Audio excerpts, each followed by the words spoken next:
Hey, what's up, guys? This is Brian at Whisper Status 74. Welcome to the community. Welcome to the channel. The first time you are seeing me, please consider liking and subscribing. We are real tech for real people. This is our third and final Bright Room performance video for the LG CX versus the Sony X950H.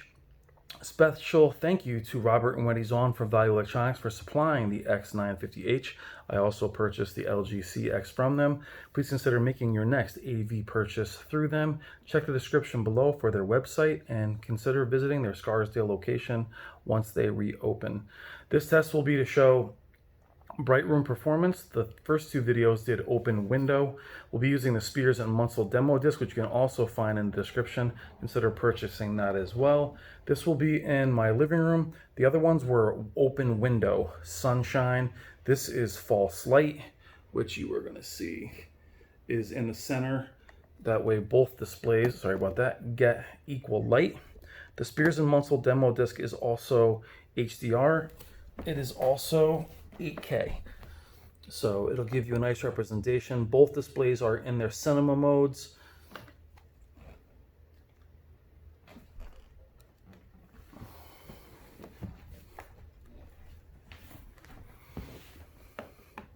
We'll see how they both handle reflections. You will see some banding on the Sony that isn't visible here.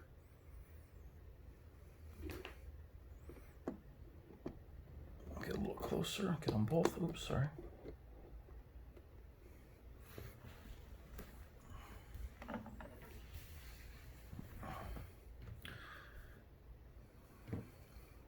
The OLED does push cooler, even though we are in a warmer setting.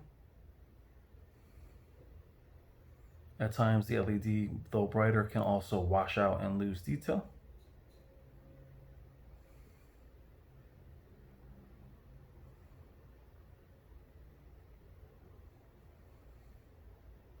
So the first one was done in extremely bright room. The second one was done with YouTube demo, same bright room.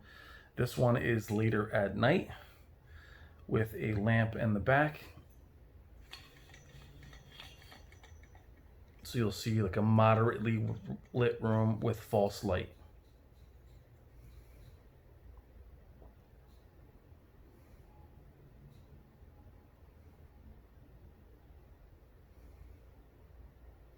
There's times where the LED's peak brightness jumps off the page, makes you see it. There's also times where it washes out the image. There's times where the OLED's blacks clearly define the image, and there's times where you'll lose detail with the blacks. There is no perfect display. It just isn't there. There isn't one. But you'll see different details at different times. This is being shot in 4K in HDR. You'll see it on your phone at 1440p HDR. Hit the three little dots in the corner to enable HDR on your device. Reflections aren't as big a deal. They were a problem before. With the sunshine, you're not really seeing that here.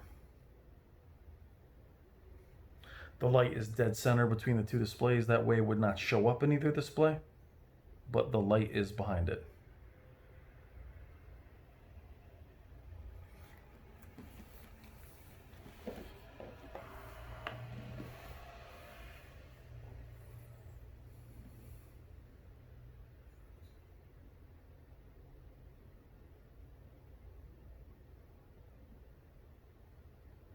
Now, when I first started filming these comparisons, they were in a dark room. That blooming is not as evident in real life as it is on the camera. You'll see it normalize in the next shot. There it goes, a little better. You'll see it in the peacock feather that's barely there. Typically, that initial blooming is more of the adjustment of the camera. But at times, not just the blooming, but sometimes the brightness will lose detail, as you're seeing here.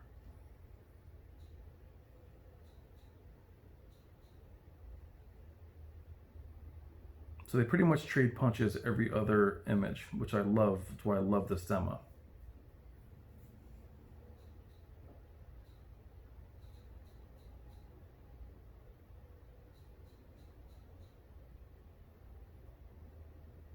The banding on the LED is, chances are, it's due to frame rate. This is 4K 30. This is what it's filming in.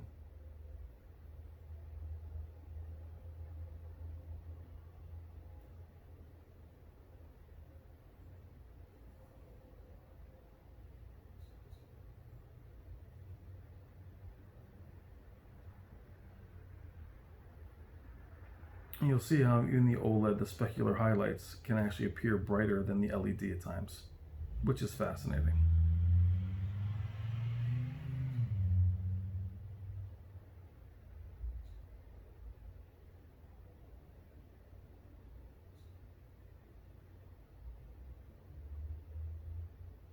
And many LG fans have said, shoot something in black bars to show the weaknesses of the LED. I'd love to. It's just copyright makes it nearly impossible to shoot any kind of movie for any extended period of time,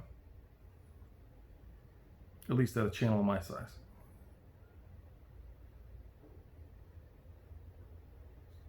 You can see behind the displays that the room is pretty well lit.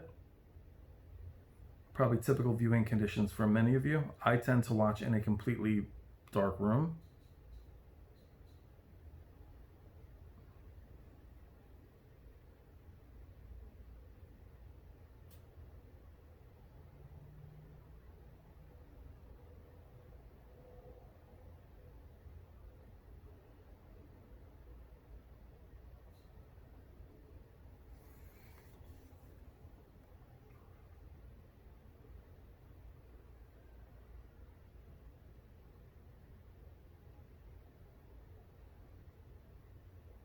So neither display is really having a hard time with the lightness or the brightness of the room.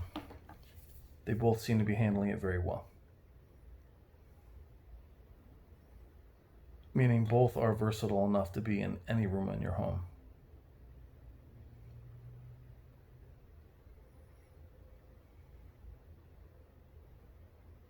Now the loss of the cow and the detail is not as evident as it is here on the camera, just like the blooming is not as evident as the camera. So it goes both ways. The alligator there pops more in this environment than it does in a dark environment on the LED. But we can't choose the blooming in one scene and say it's not there and say the black crush. The eyeballs on the owl are also more visible in person. So we can't take blooming and say it's not there in one shot and then also say black crush is there. You really kind of, the camera is playing a little bit of tricks. The crush isn't nearly as bad, and neither is the blooming.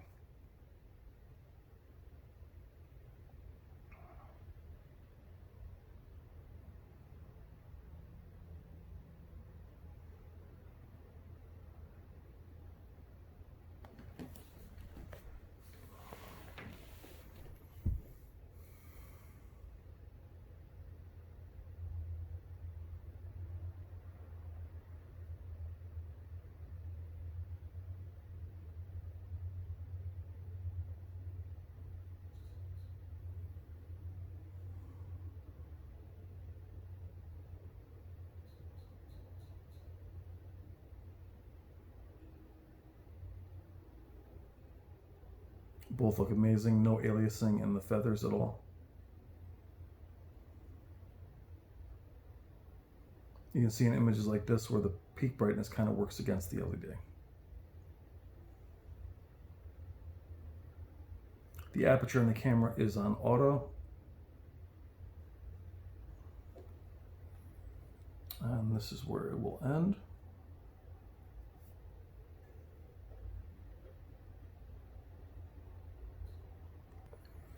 Now we'll run it in a pitch black room just for the last few minutes until the camera cuts me off. Thank you guys as always. I will see you in the comments.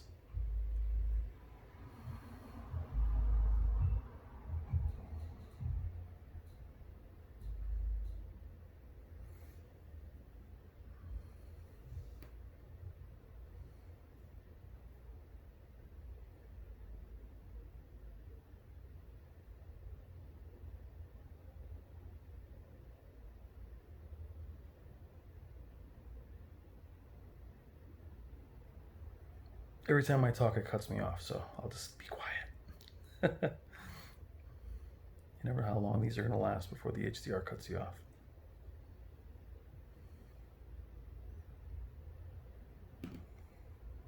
Pitch black room. No dithering from the camera. The room is large. Both HDR.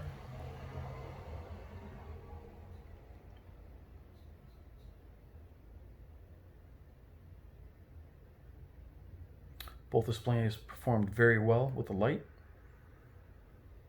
So I'm pleased with both and all three tests.